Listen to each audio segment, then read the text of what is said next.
Hey everybody, welcome to Worth a Watch with me, Flores.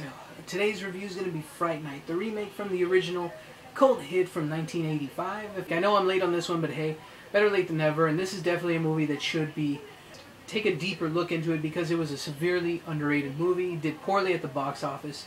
So I'm here to tell you guys on what's what about this movie. Here we go. 'Cause he's going the distance. He's going for speed. Okay, Fright Night, starring Anton Yelchin, Imogen Poots, yikes, that's Christopher Mintz-Plasse, David Tennant, Toni Collette, and of course Colin Farrell. Now you see, here we go, the story goes is, it's kind of like, people are comparing this to Disturbia, the Shia LaBeouf film, and this movie is on the lines of that. You know, the kid, Anton Yelchin, realizes, hey, my neighbor's kind of creepy, he's kind of doing some odd stuff. And Christopher Mintz-Plasse plays Anton Yelchin's best friend. They're both good friends, and Christopher Mintz-Plasse tells Anton Yelchin, hey, I think your neighbor's a vampire. Then it goes all to the crazy assumptions and theories, and little by little, Anton Yelchin realizes, oh shit, I think he is one.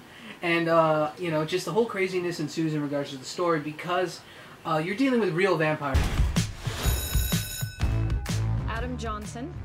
Adam? You know Adam's missing, right? Right, kids aren't coming to school. It happens all the time. I don't know if you were paying attention to roll call, but he's not the only one that's gone. You're nuts.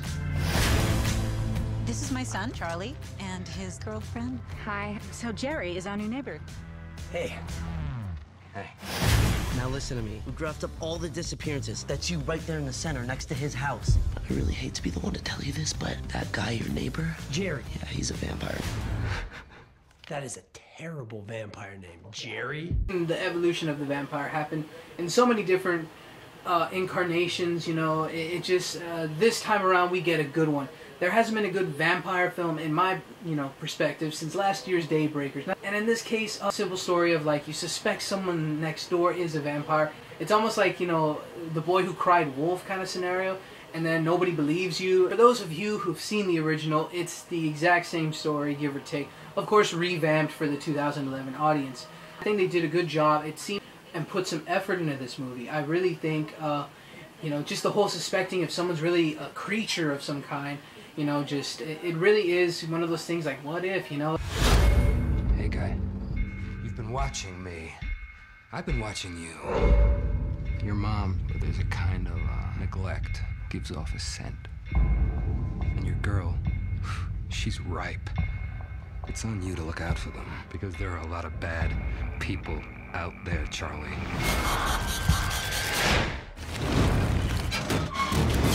What's that? Anthony Yelchin realizes the whole scenario. He simply takes action and just says, okay, if no one's going to believe me, I'm going to do this. I'm going to fight this.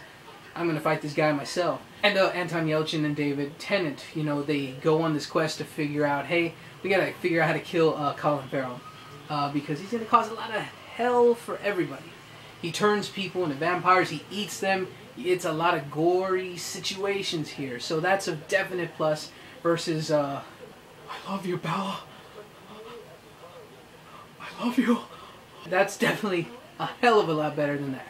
Christopher Mintz-Plasse, but he just does his McLovin thing a little too well, and I think the original character he plays, which was nicknamed Evil, Evil Ed, yeah, in the first movie he was a creeper. In this case, McLovin, is just McLovin, and I think they could have possibly casted somebody a little bit more fitting to the character from the original. There's this lack of time on screen. The original character stayed with him for the most part for the whole movie on this whole hunting of evidence to figure out if Jerry Dandridge is the vampire and all that stuff. In this case, he's kind of not on screen as much as the original film. So I think that also kind of hurt some of the intertwining situations that happen here. That was my biggest complaint of this movie. I really can't say too much flaws because it's a vampire film. You can't take it seriously.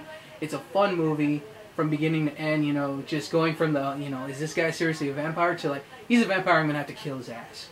And so Anton Yelchin has to go from high school kid to vampire hunter along with David Tennant and his girlfriend, who also gets caught in the mix, and his mom as well, played by Toni Collette. Everybody was good, everybody was fine, but again, just some characters basing off from the remake and the original, just back and forth looking at it, I'm just like, eh. There was a little tweaks I wasn't fine with, and there was some tweaks I was okay with. And of course, one of the better tweaks they did for this movie was the action and the gore.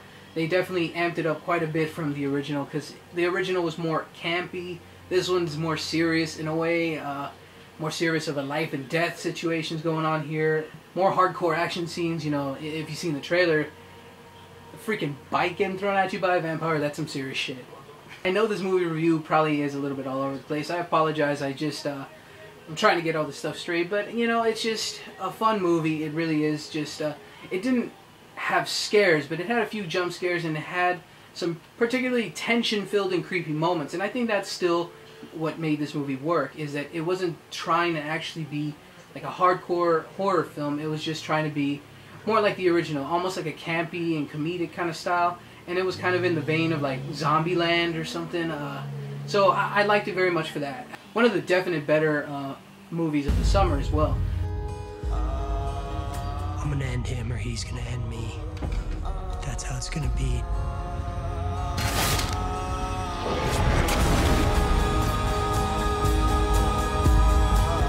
Charlie's gonna find me. I'm counting on it.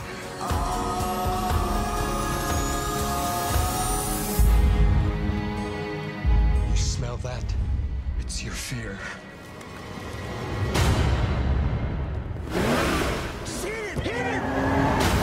Did I kill him?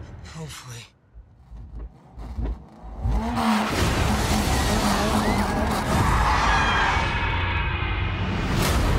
And of course, now we come to the most important part of the show, is my rating. And I give it a solid 7.5 out of 10. I really enjoyed it, as I said.